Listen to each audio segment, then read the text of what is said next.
I'm 97 years old, and for more than 50 years I've carried a secret no one would believe even if they begged me to prove it. Between 1973 and 1998, up in the Cascade Mountains, I met the same Bigfoot at my cabin again and again, long enough for him to show me things about humanity I wish I didn't know. This is the truth I've avoided telling my entire life and why I can't hold it in anymore. My name is Earl Whitaker. In 1973, I was 45 years old and freshly widowed. Martha had died that spring from breast cancer, and I couldn't stand being in our house in Bellingham anymore. Everything reminded me of her. The kitchen, where she'd bake bread on Sunday mornings, the porch where we'd drink coffee and watch the sunrise, even the damn wallpaper she'd picked out in '68. So I did what any broken man does. I ran away. I had a small inheritance from Martha's family and some savings from my years working at the lumber mill. I bought a piece of land about 40 miles east of Concrete, Washington, 60 acres of dense forest, with a creek running through it. The previous owner had built a small cabin back in the 50s, nothing fancy. One bedroom, a main room with a wood stove, an outhouse, and a hand pump for water. No electricity, no phone line. It was exactly what I needed. I moved in during July of '73, driving up in my '68 Ford F-100 with everything I owned packed in the bed. My supplies were simple: canned goods, a kerosene lamp, some tools, my hunting rifle, and a transistor radio so I could catch the news and baseball games. The cabin sat in a small clearing surrounded by Douglas firs and western hemlocks that stretched up like cathedral columns. The nearest neighbor was 8 miles away. For the first 2 months, I saw nothing unusual. I spent my days chopping wood, repairing the cabin's roof, and trying to figure out how to live with the silence. Martha and I had been married for 23 years. The quiet was like a physical weight. Then came September 17th, 1973. I remember the date because it was a Monday, and Howard Cosell had been talking about the Billie Jean King match on the radio the night before. I woke up around dawn to a sound I'd never heard, a low, guttural moaning coming from somewhere near the creek, maybe 200 yards from the cabin. I grabbed my rifle and went to investigate. The morning fog was thick, rolling through the trees like smoke. I followed the sound, my boots crunching on the forest floor, and that's when I saw it. At first, I thought it was a bear. It was lying on its side near the creek bank, partially hidden by ferns. But as I got closer, maybe 30 feet away, I realized this was no bear. The thing was massive, easily 7 feet tall, even lying down, covered in dark, reddish-brown hair. Its shoulders were impossibly broad, and one of its legs was twisted at an unnatural angle. It saw me and tried to get up, but collapsed with a sound that was almost human, a groan of pain and frustration. That's when I got my first clear look at its face. I've thought about that moment every day for 52 years. The face wasn't quite ape, wasn't quite human. The eyes were deep-set and dark, with an intelligence that froze me in place. It wasn't looking at me like an animal looks at a potential threat. It was studying me, calculating, deciding what I was going to do. My rifle was already raised, finger on the trigger. This was 1973. There wasn't any internet, no Bigfoot documentaries on TV. I knew about the Patterson-Gimlin film from '67, had seen it in a magazine once, but most people thought it was a hoax. Standing there, looking at this creature bleeding onto the moss, I knew Roger Patterson had been telling the truth. The creature made a sound, not aggressive, more like a question. It gestured weakly toward its injured leg with one massive hand. 5 fingers, I noted, long, thick fingers that could probably crush my skull without effort. I lowered the rifle. I don't know why I did it. Maybe it was the loneliness. Maybe it was something in those eyes. But I went back to the cabin, grabbed my first aid kit and some old towels, and returned to the creek. The creature watched me approach, its breath coming in short, painful gasps. I'm no doctor, but I'd seen enough injuries at the mill to know a bad break when I saw one.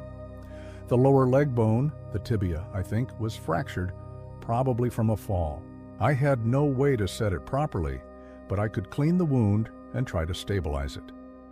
For the next hour, I worked while this 7-foot creature lay perfectly still, allowing me to touch it. Its hair was coarser than I expected, more like thick wire than fur. The skin underneath was dark gray, almost black. When I poured hydrogen peroxide on the wound, it growled low in its throat but didn't pull away. I used 2 straight branches and some rope to make a crude splint, wrapping it as tight as I dared. The creature watched my hands the entire time, those dark eyes tracking every movement. When I finished, I backed away slowly.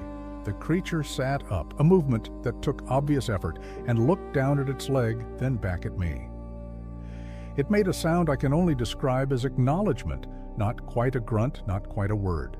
Then it stood, balancing on one leg, and hobbled into the forest, using trees for support. I didn't expect to see it again. But 3 days later, I found a freshly killed rabbit on my porch. No note, no explanation, just a rabbit, cleanly killed, still warm. I looked out into the tree line and saw nothing, but I knew it was watching. That was how it started. Over the next 2 years, the pattern continued. I'd leave food scraps at the edge of the clearing, apple cores, bread crusts, leftover beans. They'd be gone by morning. Sometimes I'd find things in return, fish from the creek, wild mushrooms, once a whole deer haunch that kept me fed for 2 weeks. I never saw the creature clearly during those first years, just glimpses, a shape moving between trees at dusk, a massive silhouette against the moonlight, the sound of something large moving through the underbrush. But I knew it was there watching, learning about me the same way I was trying to understand it. In the spring of '75, I was splitting wood behind the cabin when I felt that familiar sensation, the weight of being observed. I turned slowly, and there it was, standing at the edge of the clearing, maybe 60 feet away, in full daylight. It was taller than I'd realized during our first encounter. I'd estimate 7.5 feet, maybe more. The injured leg had healed, though it still favored the other one slightly. Its face was weathered, with silver gray hair mixed into the reddish brown around its muzzle and chest. We stared at each other for what felt like an hour, but was probably only 2 or 3 minutes.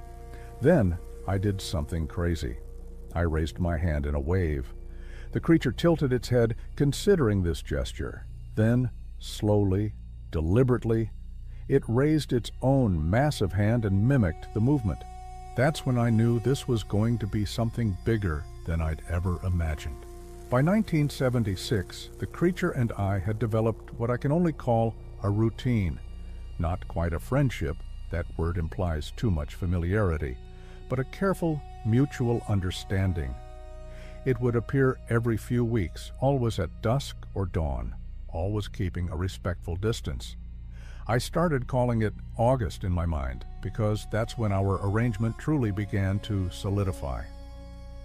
That summer, I bought a Polaroid one-step camera at a hardware store in Concrete. The clerk, a kid maybe 20 years old with feathered hair like Sean Cassidy, rang it up while humming along to Afternoon Delight on the store radio. I told him I wanted to photograph wildlife. He said I should try the new Kodak instead, better for nature shots. I stuck with the Polaroid. Something told me I'd need instant proof of what I was seeing, even if I never showed anyone. I never used it. Every time I thought about photographing August, something stopped me. Maybe it was respect. Maybe it was fear that having proof would ruin the strange sanctuary we'd built. The Patterson film had brought Roger nothing but ridicule and conspiracy theories. I didn't need that kind of attention. Instead, I started keeping a journal, green canvas-covered notebook, bought at the same hardware store. I documented everything, dates, times, behaviors, observations. I still have those journals, 12 of them now, stacked in a box under my bed. August's intelligence became more apparent with each encounter.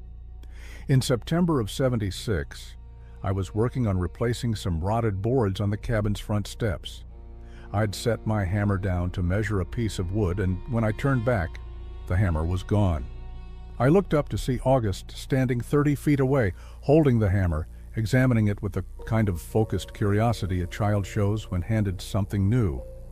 I held out my hand, palm up. August studied me for a long moment, then walked forward, closer than it had ever come, and placed the hammer in my hand. Its palm was rough, calloused, like someone who'd worked hard labor their whole life. The fingers were warm. We stood there, maybe 10 feet apart, and I got my first real look at its face in clear light. The eyes were more human than ape, deep brown with flecks of amber, set under a prominent brow ridge. The nose was broad and flat, the lips dark and expressive. There were scars on its face, old ones, the kind you accumulate over decades of living in the wild. "Thank you," I said, even though I didn't think it understood English. August made a sound, a soft rumble from deep in its chest, and touched its own chest with one finger, then pointed at me. It took me a moment to understand. It was asking my name. "Earl," I said, touching my chest. "Earl." August's mouth moved, trying to form the shape, but no sound came out that resembled speech. Instead, it made a different sound, 2 quick grunts, almost like, "Here, Earl," and touched its chest again. I understood. It was giving me permission to name it, or perhaps telling me it already had a name I couldn't pronounce. Either way, August stuck. The late 70s were strange years for America. Nixon had resigned in '74, Carter was president now, and everyone seemed uncertain about everything. Gas prices were through the roof. I remember paying 67 cents a gallon in '78 and thinking the world was ending. I'd drive into town once a month for supplies in my Ford, listening to the Eagles and Fleetwood Mac on the 8-track player I'd installed. But up in the mountains, time moved differently. August and I existed in a bubble separate from disco and the Cold War and the Iranian hostage crisis. We were building our own language, our own understanding. By 1978, August would sometimes sit on the far side of the clearing while I worked. Just sit, watching, sometimes for hours. I'd talk to it, about Martha mostly, about the life I'd left behind, about loneliness. I don't think August understood the words, but it seemed to understand the meaning behind them. Sometimes it would make soft sounds in response, almost like it was trying to comfort me. That's when I started noticing the first lesson. One afternoon in June of '79, I was trying to fix my chainsaw. I'd been at it for 2 hours, getting more and more frustrated, cursing and throwing tools. August was sitting at its usual spot, watching. When I finally gave up and stomped back toward the cabin, August stood and walked to the chainsaw. I watched as it picked up the tool I'd been using, a screwdriver, and examined it. Then it looked at the chainsaw, tilted its head, and tried the same thing I'd been attempting, removing the air filter cover, but August did it slowly, carefully, without force, and the screw turned. I walked back over. August handed me the screwdriver and stepped back. "Patience," I said aloud, understanding the lesson. "You're telling me I need patience." August made that rumbling sound again, the one I'd come to recognize as approval. Over the next year, I watched August demonstrate patience in dozens of ways. The way it would sit motionless for hours, waiting for fish in the creek. The way it would carefully extract grubs from rotting logs, never rushing, never forcing. The way it would watch the forest, reading signs I couldn't see, understanding patterns in nature that I'd spent my whole life ignoring. It was teaching me without words, and I was beginning to realize these weren't just lessons about survival, they were lessons about being human. In November of 1979, I made a mistake that almost cost me everything. I'd driven into Concrete for supplies and stopped at the tavern, the Cascade Inn, a dark little place that smelled like stale beer and cigarette smoke. I'd had a few too many Rainiers, got to talking with some locals about hunting season, and stupidly mentioned seeing something unusual on my property. "Unusual how?" asked a guy named Dale, probably mid-30s, wearing a Peterbilt cap and a denim jacket. "Just big tracks. Strange behavior in the wildlife," I backpedaled. realizing my error, but Dale's eyes lit up. Bigfoot tracks. Jesus, Earl, you serious? Word spread fast in small towns. Within a week, I had 3 trucks of hunters show up on my property, rifles ready, talking about becoming famous. I ran them off, told them I'd been drunk and making up stories. They left, but the damage was done. I'd put August in danger because I couldn't keep my mouth shut. I didn't see August for 2 months after that. December and January passed with no sign, no tracks, no gifts of food. I thought I'd lost it forever, that the noise and presence of those hunters had driven it away permanently. Then, on a February morning in 1980, I woke to find August sitting on my porch. Not near the porch, on it, maybe 6 feet from my front door. I opened the door slowly, carefully. August looked at me with those deep brown eyes, and I swear I saw something like forgiveness in them.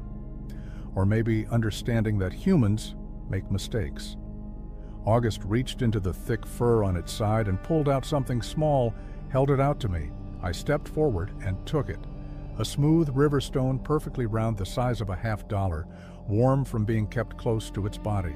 A gift, an acceptance. I sat down on the porch step and August sat beside me, not touching, but close enough that I could feel the heat radiating from its massive body. We sat there for maybe 20 minutes, watching the sun come up through the Douglas firs, neither of us making a sound. That's when I understood the second lesson. Forgiveness is a choice, not a feeling. August had every reason to disappear forever, to see humans as nothing but threats. But it chose to come back. It chose to trust again, despite everything. I cried that morning, right there on the porch. First time since Martha's funeral.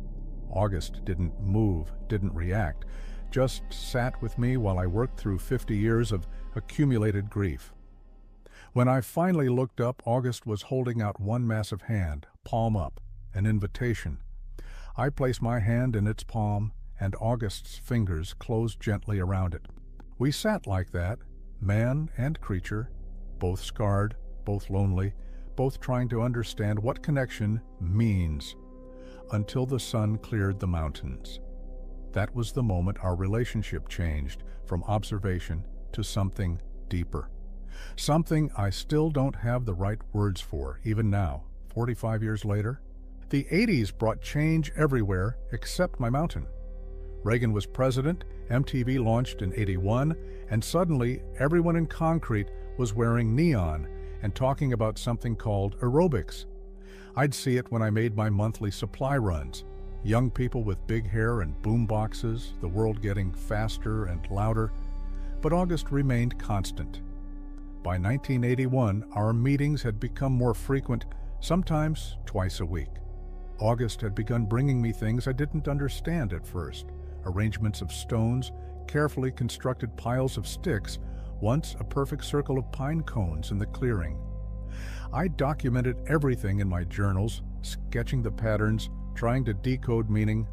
It was my neighbor, Tom Hendricks, who accidentally helped me understand. Tom lived 8 miles west, ran a small Christmas tree farm. We'd have coffee together maybe once every few months, and in March of '82, he showed me something his daughter had made in school. An art project using found objects from nature. That's when it clicked. August wasn't leaving random arrangements, it was creating art. The next time August appeared, a cool April evening, fog rolling through the trees, I tried something new. I gathered stones from the creek and arranged them in a spiral pattern on a flat rock. Then I stepped back and waited. August emerged from the tree line, approached the stones, and studied them for several minutes. Then it looked at me, and I swear it smiled. Not a human smile, but something in the eyes, a warmth that hadn't been there before. August sat down and began rearranging the stones into a different pattern, a circle with radiating lines, like a child's drawing of the sun. When it finished, it looked at me expectantly. I laughed. I see it. It's beautiful. August made that rumbling approval sound and added one more stone to the center. That became our new form of communication, not words, but shared creation. I'd make something, August would modify it, or create a response. We were having conversations through art, through symbols neither of us fully understood but both recognized as meaningful. In July of 1982, something happened that taught me the third lesson, one that shook my understanding of human nature. I'd hiked down to Concrete for supplies and stopped at the new Safeway they'd built on Main Street. While loading groceries into my truck, I witnessed an argument between a father and his son in the parking lot. The kid was maybe 10, had knocked over a shopping cart, and the father was berating him, loud, angry, calling him stupid and clumsy. The boy was trying not to cry, apologizing over and over. I didn't intervene. None of my business, I told myself, but it bothered me the whole drive home. 2 days later, August appeared at the clearing while I was splitting wood. It watched me work for a while, then approached closer than usual, maybe 15 feet. It picked up a piece of wood I'd split poorly, jagged and uneven, and held it up to show me. Then August took another piece, one I'd split cleanly, and held them side by side. I thought it was critiquing my work, maybe showing me the difference in quality, but then August did something unexpected. It placed both pieces together carefully, gently, as if the poor cut and the good cut were equally valuable. It made a soft sound and touched its chest, then pointed to both pieces of wood. The message hit me like cold water. Both pieces were still wood. Both had value. One wasn't stupid or worthless because it wasn't perfect. "You're talking about that kid," I said aloud, even though August couldn't have known about the parking lot incident. "You're saying we're too hard on each other, too judgmental." August set the wood down and made a gesture I'd seen before, touching its eyes, then sweeping its hand toward the forest. "Look, observe, understand." I realized August had been watching humans for probably decades, maybe longer, not just me. Travelers, hunters, hikers passing through these mountains. It had observed us the way Jane Goodall observed chimps, studying our behaviors, our cruelty and kindness, our contradictions. And August had drawn conclusions. Over the next few years, August showed me more. In 1983, it led me to a spot about a mile from the cabin where someone had dumped trash, old tires, beer cans, a rusted refrigerator. August stood there, gesturing at the mess, then at the pristine forest around us. The comparison was obvious. Disgust was evident in its body language. "We're destructive," I said. "We don't respect what we have." August touched its chest again, then touched a tree trunk, then the ground. The message, "I am part of this. You are separate from it." That was lesson 4. Humans had forgotten we're part of nature, not above it. In August of 1985, I remember because We Are the World was everywhere on the radio, and I'd bought a battery-powered cassette player for the cabin. August showed me something that changed everything. It brought another creature to the clearing. I was inside making coffee when I heard an unusual sound. 2 distinct vocalizations, one I recognized as August, another higher pitched. I grabbed my rifle out of habit and looked out the window. August stood at the clearing's edge with a smaller version of itself. Not a child, this one was adult-sized, maybe 6.5 feet tall, with darker, almost black fur. Female, I guessed, though I had no real way to know. August gestured for me to come out, but slowly, carefully. I set down the rifle and stepped onto the porch with my hands visible and empty. The 2 creatures watched me. August made a series of soft sounds to its companion, communication I couldn't decipher but recognized as complex. The female remained behind August, cautious but curious. August walked forward alone, picked up a stick, and drew a simple shape in the dirt. 2 tall figures, one smaller one between them. Then August pointed at the female, at itself, and swept its hand toward the mountains. Family. August was showing me it had family. The female never came close that day. After maybe 10 minutes, she retreated into the forest. But August stayed, and I understood what had just happened. August had brought its mate, or sibling, or friend, I never knew for certain, to see me, to prove to her that not all humans were dangerous. That was lesson 5. Trust is the most precious thing any creature can offer, and betraying it destroys more than just a relationship. It destroys the possibility of connection. I never saw the female again. I don't know if she died, left, or simply chose to remain hidden. But that encounter made me realize August's loneliness probably mirrored my own. We were both isolated from our kind, both seeking something we couldn't find in our own species. By 1987, I was 59 years old. My hair had gone completely gray, my hands had developed arthritis, and I'd started wearing reading glasses from the drugstore to write in my journals. August looked older too, more silver in its fur, a slight stoop in its posture, movements a bit slower. One evening in late September, August and I sat on opposite sides of the clearing as the sun set. I was reading a week-old newspaper from Seattle, something about the stock market crash, Black Monday they called it. Everyone losing money, panicking about the future. August made a questioning sound. I looked up to find it gesturing at the newspaper, then at me, with what I can only describe as confusion. Money, I tried to explain. People are upset because they lost money. August tilted its head, clearly not understanding. I thought about how to explain it. We use these paper pieces to trade for things we need: food, shelter, tools. August stood up, walked to the edge of the forest, and returned with a freshly caught trout. It held up the fish, then gestured at the forest around us, trees, water, sky, and made a sweeping motion with its arms. The meaning was clear. Why do you need paper when everything you need is here? I couldn't answer that. I had no good answer.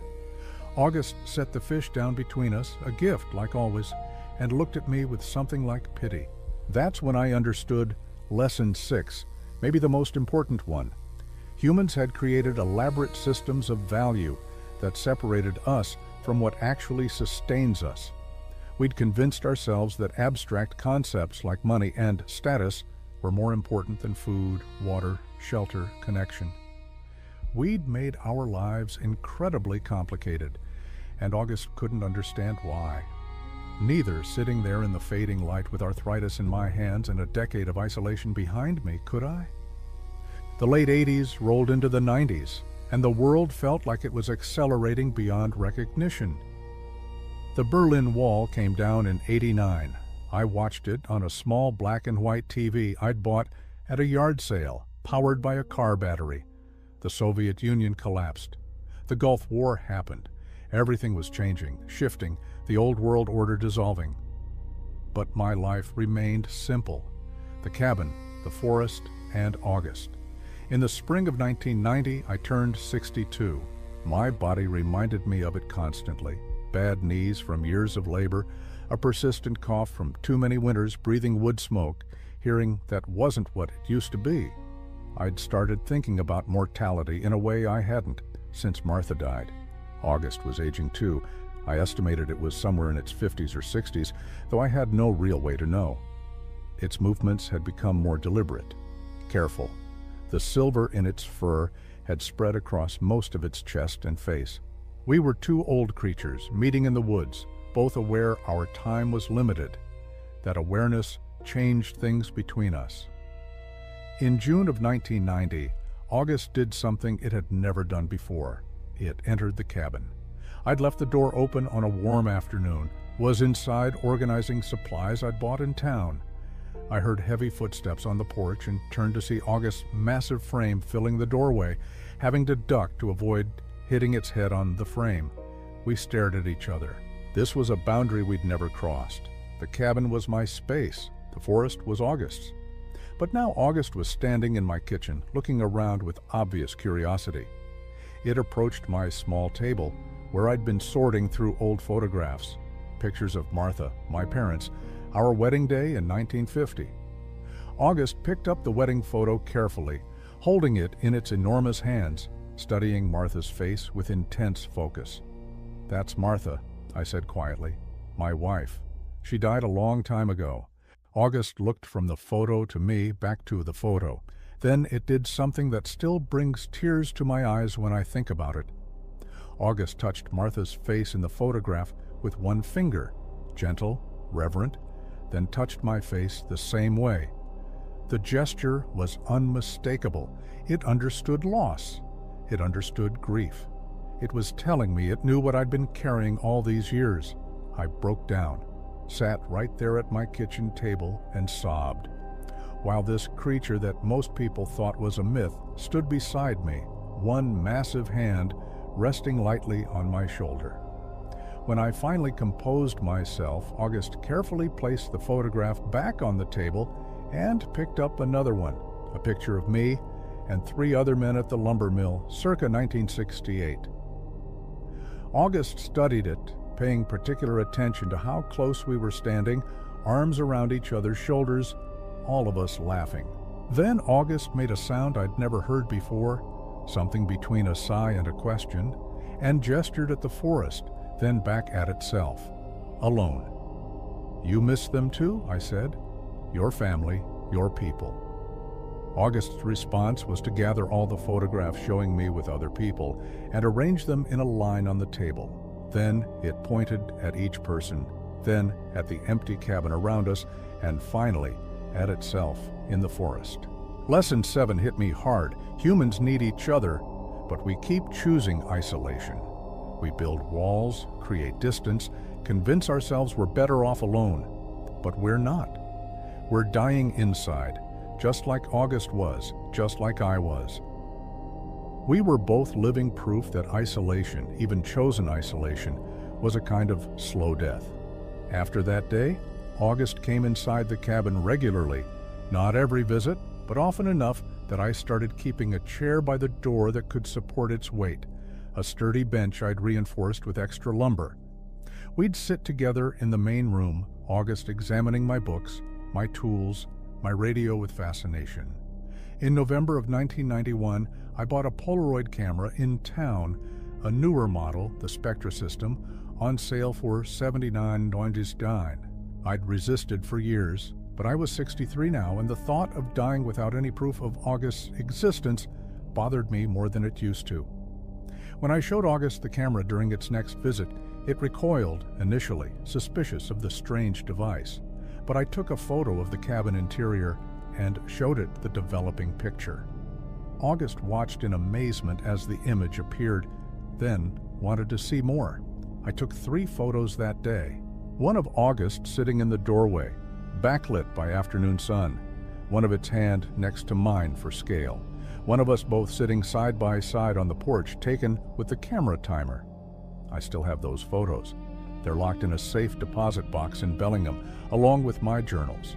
Evidence I've never shown anyone until now. August became fascinated with the concept of photographs, of capturing moments, preserving memory. It would point at old photos and then at the forest, as if asking why I didn't photograph the trees, the creek, the mountains. I guess I never thought they needed preserving, I admitted. They're always there. August shook its head, a gesture it had learned from watching me, and led me outside. For the next hour, it showed me things I'd walked past 1,000 times without really seeing. A spider's web jeweled with morning dew, the pattern of lichen on a boulder, the way light filtered through the canopy at a specific angle. Lesson 8. We photograph people because we know we'll lose them, but we ignore the world around us because we assume it's permanent. Nothing is permanent. Everything deserves attention, appreciation, remembrance. By 1992, I'd been meeting August for 19 years. The world had continued its frantic evolution. The internet was becoming a thing people talked about. Cell phones were getting smaller. Everyone was reading about something called email. But none of that touched us in the mountains. What did affect us was the increasing presence of hikers and tourists. The forest was becoming popular with weekend warriors from Seattle, people with brand new REI gear and expensive cameras looking for adventure. In July of '92, a group of college kids camped about 2 miles from my cabin. I heard them before I saw them. Loud music from a boombox, laughter, the crack of beer cans opening. They stayed for 3 days, left behind a mess of trash, and carved their initials into several trees. August showed up the day after they left, more agitated than I'd ever seen it. It led me to the campsite and stood there, gesturing at the damage, making distressed sounds I'd never heard before. The carved trees seemed to upset it most, deep gouges in the bark that would take years to heal, if they healed at all. I tried to explain. They're young. They don't think about consequences. But August wasn't buying it. It picked up a beer can and crushed it in one hand, then threw it at the ground in what I can only describe as disgust. Then it did something calculated. It walked to a tree, raised its hand, as if to gouge the bark, but stopped inches away. It looked at me, making sure I was watching, then gently touched the tree instead, almost caressing it. The message, the choice to harm or not harm, is conscious. Those kids knew what they were doing, they just didn't care. Lesson 9. Cruelty and thoughtlessness aren't signs of youth or ignorance. They're choices, and humans choose destruction far more often than we choose preservation. That was the beginning of a darker period in our relationship. August was seeing more human activity in the forest, and none of it was good. Trash, vandalism, poaching, noise pollution. It was watching its world being invaded, and it couldn't understand why we were so determined to ruin everything we touched. I couldn't explain it because I didn't understand it either. In 1994, something happened that nearly ended everything. A logging company bought land 5 miles south of my property and started clear-cutting. The sound of chainsaws echoed through the mountains for months. The creek ran muddy with runoff. Animals I'd seen regularly for years disappeared. August came to the cabin in March of that year, looking different. Not just upset, but something deeper, defeated. It sat on the porch, and for the first time since I'd known it, August looked old. Not just aged, but worn down, broken. I sat beside it, and we listened to the distant sound of falling trees. "I'm sorry," I said, though the words felt worthless. "We're a destructive species. We can't seem to help ourselves." August turned to look at me with eyes that held something I'd never seen before: judgment. For the first time in 21 years, August was looking at me not as the individual, but as a representative of humanity. And humanity was found wanting. August stood, walked to the edge of the clearing, and didn't look back. It just disappeared into the forest. I didn't see it again for 8 months. The silence of those 8 months was worse than the loneliness after Martha died. At least with Martha, I'd had memories, photographs, the certainty that what we'd shared was real. With August, I started questioning everything. Had I imagined the depth of our connection? Had I projected human emotions onto a creature that was simply tolerating me? I was 66 years old, living alone in the mountains, talking to something most people believed was a hoax. Maybe I'd lost my mind years ago and just hadn't noticed. Winter of 94 into 95 was brutal. Heavy snows, temperatures dropping below zero, the kind of cold that makes your teeth ache. I spent most of January and February inside, burning through my wood supply, listening to talk radio to remind myself that other humans still existed. The logging stopped in late February. Too much snow, ground too frozen. The silence that followed wasn't peaceful. It was the silence of a wound, of something broken that couldn't be fixed. March brought a thaw, and with it August. I was hauling water from the creek on a gray morning when I saw it standing at the far edge of the clearing, thinner than I remembered, fur matted in places, moving with obvious stiffness. We stared at each other across 60 feet of muddy ground. I set down the water buckets and waited. August approached slowly, stopping about 20 feet away. Close enough for me to see new scars on its face and arms, close enough to see how much those 8 months had aged it, how much they'd aged both of us. "I didn't think you'd come back," I said. August made a low sound, not quite the rumble of approval I knew, something sadder. it gestured at the forest around us, then at itself, then at me. Then it touched its chest over its heart and held up one finger.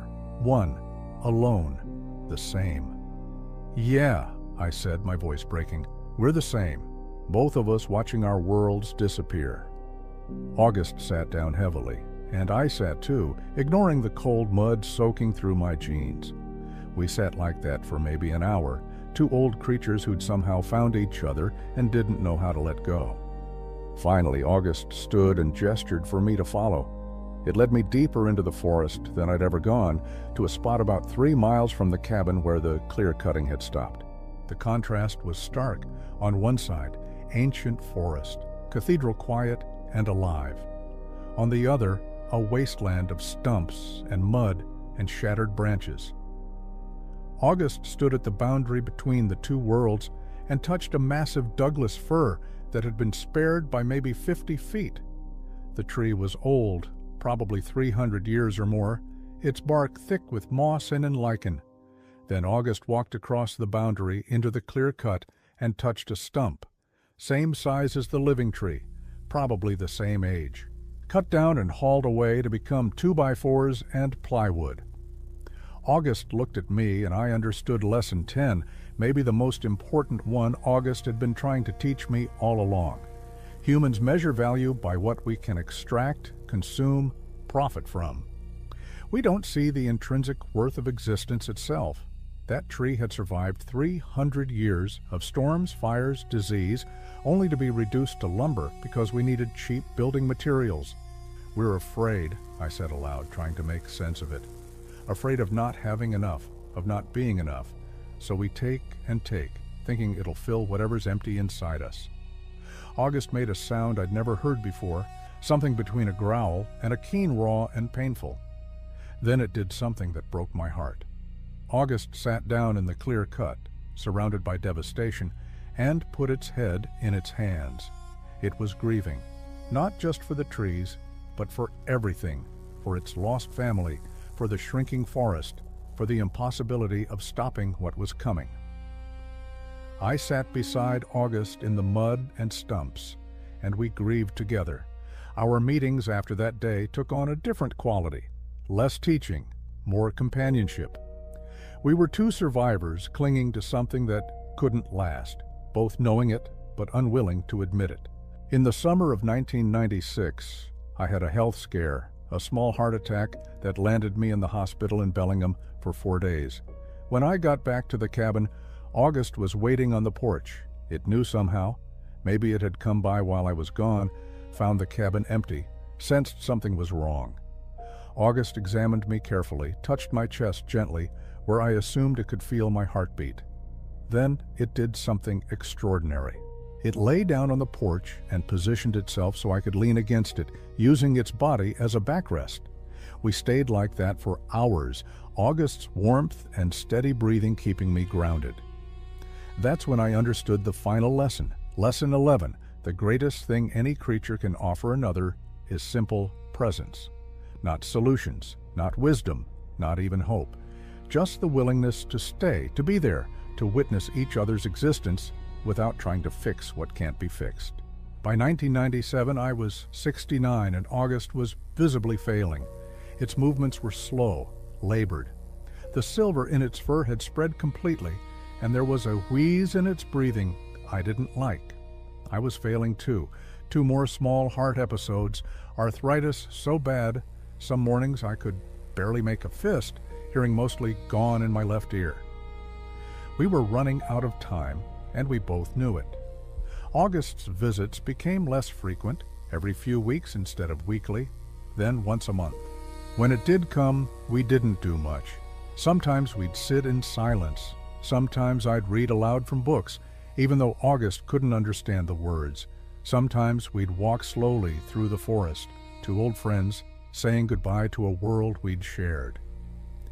In September of 1997, August brought me something it had never offered before, a tuft of its own fur, carefully pulled and twisted into a small bundle.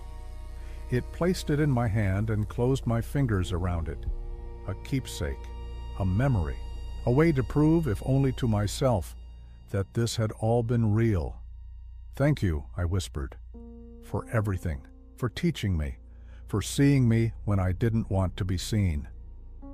August touched my face with one massive hand, gentle as a whisper, and made that rumbling sound one last time. The last time I saw August was March 15th, 1998. I remember the date because it was exactly 25 years after our first encounter. I woke that morning to find August sitting on the porch backlit by dawn. It looked terrible, emaciated, fur patchy, breathing shallow. It had come to say goodbye. I sat beside it, and we watched the sunrise together one final time. The forest was waking up around us, birds singing, a deer moving through the underbrush, the creek rushing with snowmelt, all the life we'd witnessed together for a quarter century. August reached over and took my hand, held it in both of its massive palms. We sat like that until the sun cleared the mountains. Then August stood, slower than I'd ever seen it move, and walked toward the tree line. At the edge of the clearing, it turned back one last time. It raised one hand, not a wave, more like a benediction, and then it was gone. I never saw August again. I searched for months afterward, found no body, no sign, no evidence beyond the memories and the tuft of fur I kept in a small wooden box. Maybe August had gone deep into the forest to die alone, the way many animals do. Maybe it had simply walked until it couldn't walk anymore. I'm 97 years old now. I left the cabin in 2003 when my health finally forced me into assisted living in Bellingham. The cabin's still there, falling apart, reclaimed by the forest. The property's in a land trust now. It'll never be developed or logged. People ask me why I'm telling this story now, why I waited so long. The truth is, I wasn't waiting. I was processing, trying to understand what August taught me over those 25 years. Here's what I learned, what I think August was trying to show me about humans. We've forgotten how to be present. We're always rushing, always consuming, always taking, never just being. We judge each other brutally, but we're all just trying to survive, all carrying wounds we don't show. We've separated ourselves from nature and called it progress, built complexity and called it civilization, created abstractions and called them more valuable than the real things they represent. We're capable of profound connection, but we choose isolation. We're capable of preservation, but we choose destruction. We're capable of wisdom, but we choose convenience. And yet, and this is important, we're also capable of change, of choosing differently, of seeing the world through different eyes if we're willing to sit still long enough, be quiet enough, humble enough to learn from something we don't understand. August didn't hate humans. If it had, it never would have returned after those hunters came, never would have spent 25 years teaching a stubborn old man how to see. August just wished we were better, kinder, more aware, more connected to what actually matters. I wish that too. The tuft of fur is still in my bedside table. Sometimes when the nursing home is quiet and I can't sleep, I take it out and remember. Remember sitting in the forest with something impossible. Remember being seen, fully seen, by eyes that held no judgment, only curiosity and sadness and hope. If you take anything from this story, take this. Slow down, look around, see the world, really see it before it's gone. Connect with someone different from you. Learn that value isn't about what you can extract or consume. And if you're ever in the Cascade Mountains, in the deep forest where the old trees still stand, be quiet, be respectful, be open. Because maybe, just maybe, something's watching, something that's been observing us far longer than we've been looking for it. Something that knows what we are, what we could be, and what we're choosing to become. August taught me that the biggest mystery isn't whether Bigfoot exists. It's why we, despite all our intelligence and technology and supposed superiority, are so determined to destroy the only home we've ever known. I'm 97 years old, and I still don't have an answer to that question. But I think August did.